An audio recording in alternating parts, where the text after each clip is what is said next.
যারা গ্রাম পঞ্চায়েত এলাকায় নতুন পাকা বাড়ি তৈরি করতে চান, আপনাদেরকে কিন্তু অনলাইনে অ্যাপ্লিকেশন করতে হবে।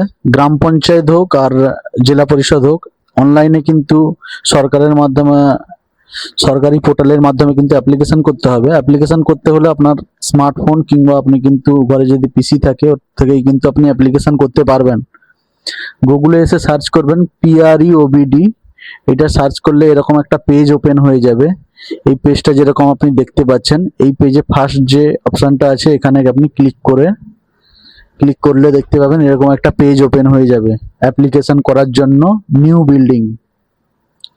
এবার দেখুন এইরকম একটা পেজ ওপেন হওয়ার পর বাম দিকে দেখতে পাচ্ছেন বিল্ডিং অ্যাপ্রুভেল বলে, এই যে বিল্ডিং অ্যাপ্রুভেল আছে, এই বিল্ডিং অ্যাপ্রুভেল অপশনটায় ক্লিক করার পর এরকম একটা আসবে application for house building plan approval. এটাকে আপনাকে এগ্রি করে এগিয়ে যেতে হবে। এগ্রি করার পর একটা ফর্ম চলে আসবে এখানটায়, এই যে এই ফর্মটা পুরোটা ফিল আপ করলেই কিন্তু আপনি অ্যাপ্লিকেশনটা করতে পারবেন। এই দেখুন ফার্স্ট আপনাকে কিন্তু ডিস্ট্রিক্ট সিলেক্ট করতে হবে।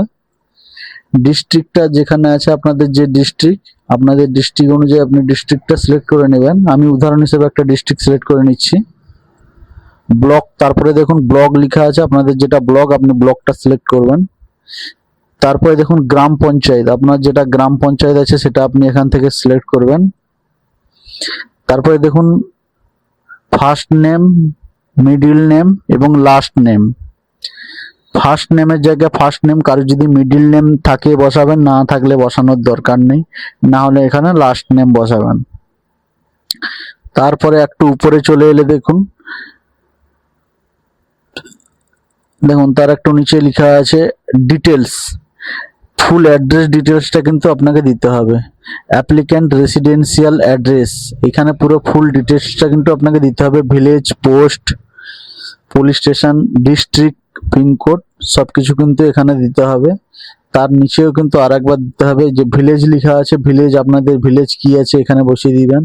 তারপরে দেখুন পাড়া, যে কোনো একটা পাড়ার নাম আপনি দিয়ে দিতে পারেন। আপনাদের কোনো যদি পাড়া থাকে সে পাড়া দিয়ে দিতে পারেন, আপনাদের পাড়া কি আছে। তারপরে দেখুন সংসদ, আপনাদের বুথের যে সংসদ, তার এখানে কোন সংসদ আপনার, সে সংসদের নামটা এখানে দিতে হবে।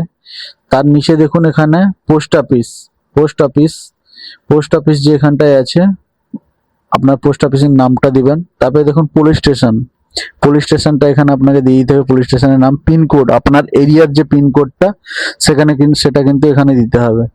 তারপরে দেখুন এখানে কিন্তু এপিক চেয়েছে। এপিক মানে হচ্ছে আপনার ভোটার কার্ডের যে এপিক নাম্বারটা, ভোটার কার্ডের যে আইডি নাম্বারটা, ওই নাম্বারটা লাগবে। আগে কিন্তু এখানে আধার কার্ড লাগতো, এসআইআর এর পর থেকে কিন্তু ভোটার কার্ডের নাম্বারটা মাস্ট লাগছে। এখানে কিন্তু আপনার ভোটার কার্ডের নাম্বারটা আপনি এখানে লিখে দিবেন। তারপরে নিচের দিকে একটু নেমে এলে দেখতে পাচ্ছেন মোবাইল নাম্বার, আপনার যে মোবাইল নাম্বারটা দিয়ে রেজিস্টার করবেন, এই মোবাইল নাম্বারে কিন্তু ভেরিফিকেশনের জন্য কল করতে পারে। এখানে কিন্তু একটা অ্যাক্টিভ মোবাইল নাম্বার দেবেন সঙ্গে। তারপরে দেখুন আর একটা অল্টারনেটিভ মোবাইল নাম্বার দিতে বলছে, এখানে কিন্তু অল্টারনেটিভ মোবাইল নাম্বার দেবেন। তারপরে দেখুন মেল আইডি চাইছে, মেল আইডি, এখানে আপনাকে মেল আইডি অবশ্যই দিতে হবে। আপনাদের থাকে প্রত্যেকের মোবাইল স্মার্টফোন আছে মানে তো মেল আইডি অবশ্যই থাকবে, মেল আইডিটা এখানে আপনি অবশ্যই দেবেন। তারপরে দেখুন এখানে নিচে লেখা আছে পারপাস অফ কনস্ট্রাকশন, কনস্ট্রাকশনটা কিরকম, নিউ বিল্ডিং কনস্ট্রাকশন না new floor construction, extension of building, boundary guard wall, building reconstruction, কোন ধরনের বিল্ডিং আপনি তৈরি করতে চাইছেন না বাউন্ডারি তৈরি করতে চাইছেন। যেহেতু এটা যারা নতুন পাকা বাড়ি তৈরি করতে চাইছেন তারা কিন্তু এখানে নিউ বিল্ডিং কনস্ট্রাকশনটা সিলেক্ট করবেন। তারপরে দেখুন আপনার যে ল্যান্ডটা, আপনার যে জমিটা, যে জায়গায় আপনি বাড়ি করবেন সেটা শ্রেণী কি, মানে সেটা অবশ্যই বাস্তু থাকতে হবে, তাই এখানে আপনি বাস্তু করবেন। বাস্তু, ডাঙ্গা, বাগান, ডোবা, আপনার যেরকম যেটা আপনি সেটা সিলেক্ট করবেন। যেহেতু বাড়ি করবেন মানে সেখানে বাস্তু থাকবে।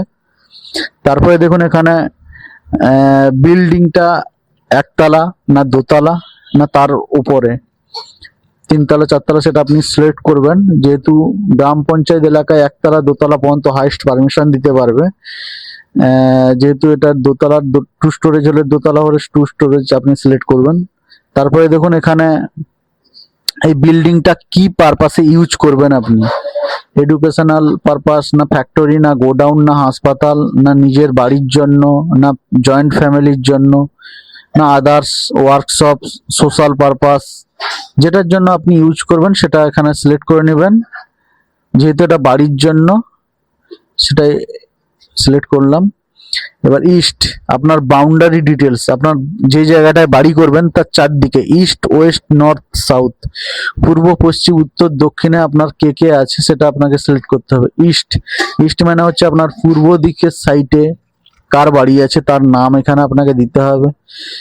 ওয়েস্ট, পশ্চিম দিকের সাইডের বাড়িটা কার নাম আছে, যদি জমি থাকে জমি, যদি মেন রাস্তা থাকে রাস্তার নাম দিতে হবে।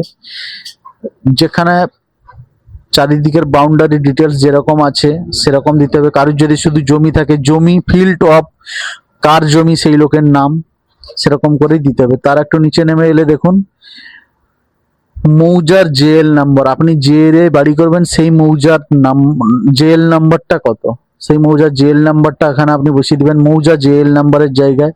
তারপরে দেখুন দাগ নাম্বার দেওয়া আছে, দাগ নাম্বারের জায়গায় যে রেকর্ডটা হাতে কাছে রাখবেন সঙ্গে, সেই যেই জায়গাটায় বাড়ি করবেন তা সেই রেকর্ডের যে দাগ নাম্বারটা এখানে দিয়ে দিবেন। তারপরে দেখুন খতিয়ান নাম্বার, খতিয়ান নাম্বারটা আপনাকে এখানে দিতে হবে। হোল্ডিং নাম্বার বা অ্যাসেসমেন্ট নাম্বার, অ্যাসেস নাম্বার হচ্ছে আপনাদের গ্রাম পঞ্চায়েতের যে অঞ্চলের যে ট্যাক্স, ওই ট্যাক্সে এখন অনলাইনে হয়ে গেছে, অনলাইনে দেখবেন একটা হোল্ডিং নাম্বার আছে ওখানে, ওই হোল্ডিং নাম্বারটা 7টা থেকে 8টা সংখ্যার হয়, ওর শেষের 4টে সংখ্যা কিন্তু দিতে হবে। আপনি পুরো নাম্বার দিলে কিন্তু হবে না। তার নিচে দেখুন প্লট নাম্বার আর দাগ নাম্বার কিন্তু একই হয়, দাগ নাম্বারে যেটা প্লট নাম্বারটা একই করবেন।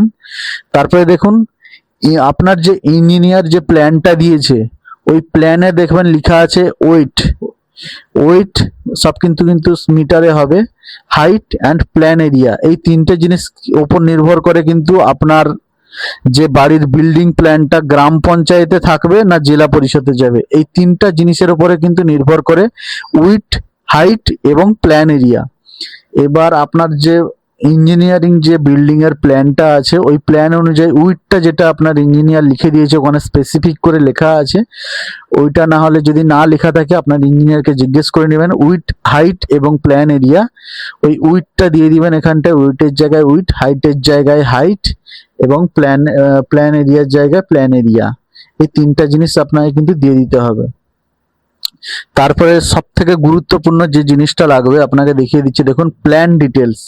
এই যে প্ল্যান ডিটেলস আপনাকে কিন্তু অনলি ফর পিডিএফ ফাইলে 1 MBর মধ্যে কিন্তু ফাইলটাকে আপলোড করতে হবে।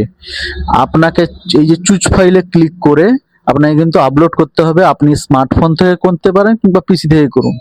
আপনাকে বলে দিচ্ছি কি কি আপলোড, প্ল্যান ডিটেলসের জায়গায় কিন্তু আপনার যে ইঞ্জিনিয়ারিং প্ল্যান এবং এস্টিমেট দুটো কিন্তু একটা ফাইলে থাকবে 1 MBর মধ্যে অ্যাটাচড। প্ল্যান ডিটেলসের জায়গায় শুধু কিন্তু এইটা আপলোড হবে এইখানটায়।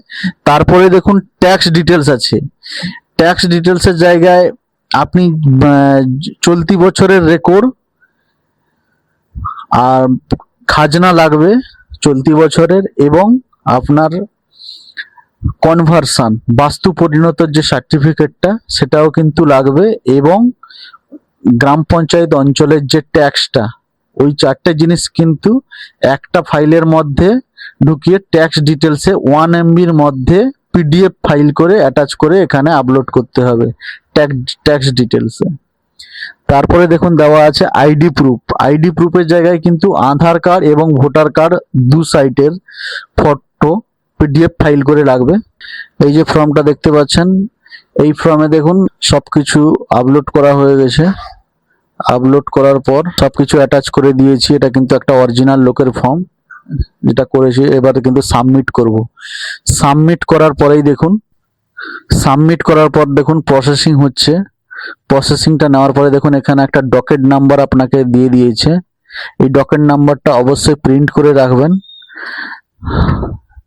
ডকেট নাম্বারটা আপনি প্রিন্ট করবেন, ডকেট নাম্বারটা অবশ্যই প্রিন্ট করবেন। ডকেট নাম্বারটা প্রিন্ট করলে দেখুন এখানে একটা সার্টিফিকেট ডাউনলোড হয়ে যাবে যেখানে অ্যাকনোলেজমেন্ট নাম্বার লেখা থাকবে। বিল্ডিং পারমিশনের ঠিক এরকম একটা সার্টিফিকেট আপনার কাছে ডাউনলোড হবে এবং তার একটু নিচের দিকে নেমে এলে, নিচের দিকে দেখিয়ে দিচ্ছি দেখুন, একটু নিচের দিকে নেমে এলে আপনাকে দেখানো হবে এখানটায় অ্যাপ্লিকেশন ফরওয়ার্ড টু গ্রাম পঞ্চায়েত, ঠিক এরকমটি লেখা থাকবে। আপনার হাইট, ওয়েট এবং প্ল্যান এরিয়া অনুযায়ী আপনার যেখানে যাওয়ার কথা সেখানে অলরেডি চলে যাবে। ঠিক এইভাবেই কিন্তু বিল্ডিং পারমিশনের প্ল্যানের অ্যাপ্লিকেশন অনলাইনে করা হয়। কিছুদিনের মধ্যে আপনাকে ফোন করে ভেরিফিকেশনের জন্য ডাকা হতে পারে, কিংবা আপনি এইটার প্রিন্ট আউট নিয়ে গিয়ে আপনি কিন্তু যোগাযোগ করতে পারেন হার্ড কপি সব ডকুমেন্টস নিয়ে গিয়ে। Thank you. ভিডিওটি ভালো লাগলে চ্যানেলটিকে অবশ্যই সাবস্ক্রাইব করবেন।